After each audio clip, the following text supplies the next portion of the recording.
Assalamualaikum warahmatullahi wabarakatuh. Perkenalkan, nama saya Wahyu Agung Prakoso.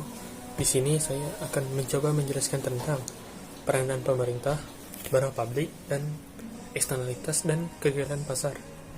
Pemerintah mempunyai peranan yang sangat penting dalam perekonomian, seperti peranan untuk mengatur, memperbaiki, dan mengarahkan aktivitas sektor swasta.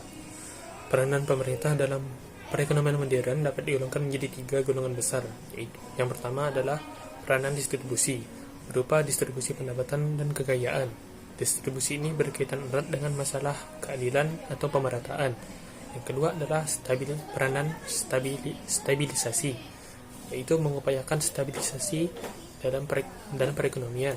Yang ketiga adalah peranan alokasi, yaitu mengalokasikan faktor-faktor produksi maupun barang dan jasa untuk memenuhi kebutuhan masyarakat yang tidak dapat dipuaskan oleh mekanisme pasar secara efisien. Selain itu, peranan pemerintah adalah menyediakan barang publik, yaitu barang yang tidak dapat disediakan melalui transaksi antara penjual dan pembeli. Karena dalam sistem perekonomian suatu negara, tidak semua barang dapat disediakan oleh pihak swasta dan dapat diperoleh melalui sistem pasar, sehingga pemerintah perlu menyediakan barang publik tersebut. Barang publik tersebut memiliki sifat non-rival dan non-eksklusif, yang berarti konsumsi atas barang publik tersebut tidak akan oleh satu individu tidak akan mengurangi jumlah barang tersebut untuk dikonsumsi oleh individu lainnya. Dan non-eksklusif berarti semua orang berhak untuk menikmati manfaat dari barang tersebut tanpa adanya pengecualian. Keberadaan barang publik sendiri memberikan eksternalitas. Eksternalitas muncul ketika suatu pihak mengambil tindakan yang mempunyai efek bagi pihak lainnya.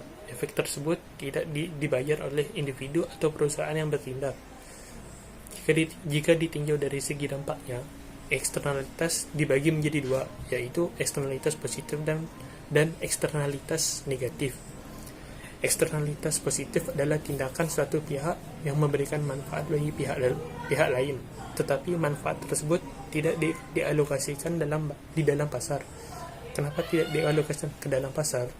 Karena kegiatan dari beberapa pihak memberikan manfaat bagi pihak lain, dan pihak yang menerima manfaat tersebut tidak membayar atau memberikan harga atas manfaat tersebut, sehingga nilai sebenarnya dari kegiatan tersebut tidak tercermin di dalam kegiatan pasar.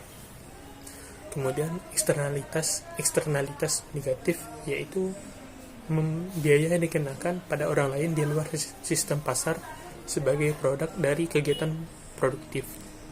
Sedangkan macam-macam eksternalitas jika ditinjau dari pihak yang melakukan dan pihak yang menerima akibat dibagi menjadi 4, yaitu pertama, dampak produsen terhadap produsen, yaitu yang terjadi ketika output dan input yang digunakan oleh suatu perusahaan mempengaruhi output dan input yang digunakan oleh perusahaan lain.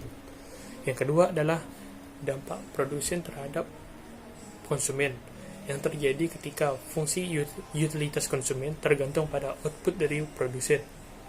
Yang ketiga, dampak konsumen terhadap konsumen, yang terjadi jika aktivitas konsumen tertentu mempengaruhi atau mengganggu fungsi utilitas konsumen yang lain.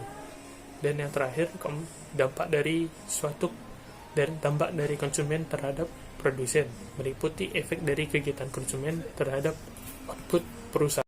Kemudian ada kegagalan pasar, yang merupakan ketidakmampuan dari suatu perekonomian pasar untuk berfungsi secara efisien dan menimbulkan keteguhan dalam kegiatan dan pertumbuhan ekonomi.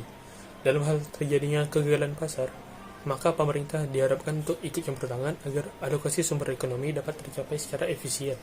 Penyebab terjadinya kegagalan pasar karena adanya faktor-faktor yang mempengaruhi, seperti adanya common goods, adanya ketidaksempurnaan pasar, adanya pasar tidak penuh, adanya kegagalan informasi, dan adanya barang publik, serta adanya eksternalitas.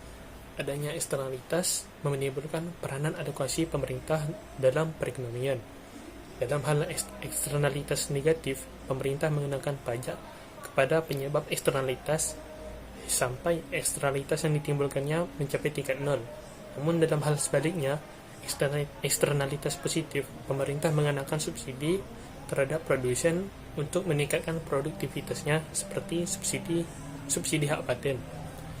Kemudian adanya barang publik dengan karakteristik utamanya yaitu non-rival dan non-eksklusif, yang berarti konsumsi barang tersebut oleh satu individu tidak akan mempengaruhi konsumsi individu lainnya. Dan semua orang dapat menikmati manfaat dari barang tersebut tanpa adanya pengecualian. Hal ini menyebabkan pihak swasta tidak mau menghasilkan barang publik murni, sehingga pemerintah harus menghasilkan barang publik tersebut agar kesejahteraan seluruh masyarakat dapat ditingkatkan. Dalam hal terjadinya kegagalan pasar, pemerintah diharapkan untuk ikut campur tangan. Campur tangan pemerintah diperlukan agar menjamin kesamaan hak untuk setiap individu tetap terwujud dan penindasan dapat dihindarkan, menjaga agar perekonomian dapat tumbuh dan mengalami perkembangan yang teratur dan stabil, menyediakan barang bersama seperti jalan raya, polisi, dan tentara yang penggunaannya dilakukan secara kolektif oleh masyarakat untuk mempertinggi kesejahteraan sosial masyarakat dan mengawasi agar eksternalitas kegiatan ekonomi yang merugikan masyarakat dihindari atau dikurangi masalahnya. Namun, pemerintah juga memiliki fungsi pemerintah dalam mengatasi kegagalan pasar, yaitu fungsi alokasi, distribusi, dan stabilisasi. Namun, walaupun demikian, campur tangan pemerintah tidak selalu menyebabkan peningkatan kesejahteraan masyarakat. Bahkan, secara sistematis, senantiasa terjadi kegagalan pemerintah. Kegagalan ini dapat disebabkan karena fungsi alokasi yang dilakukan pemerintah tidak efisien.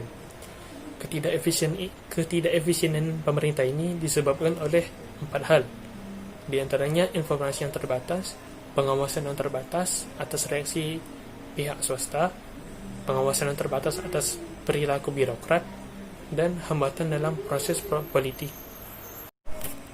Baik, demikian presentasi dari saya. Apabila ada kesalahan, saya mohon maaf. Sekian dan terima kasih. Wassalamualaikum warahmatullahi wabarakatuh.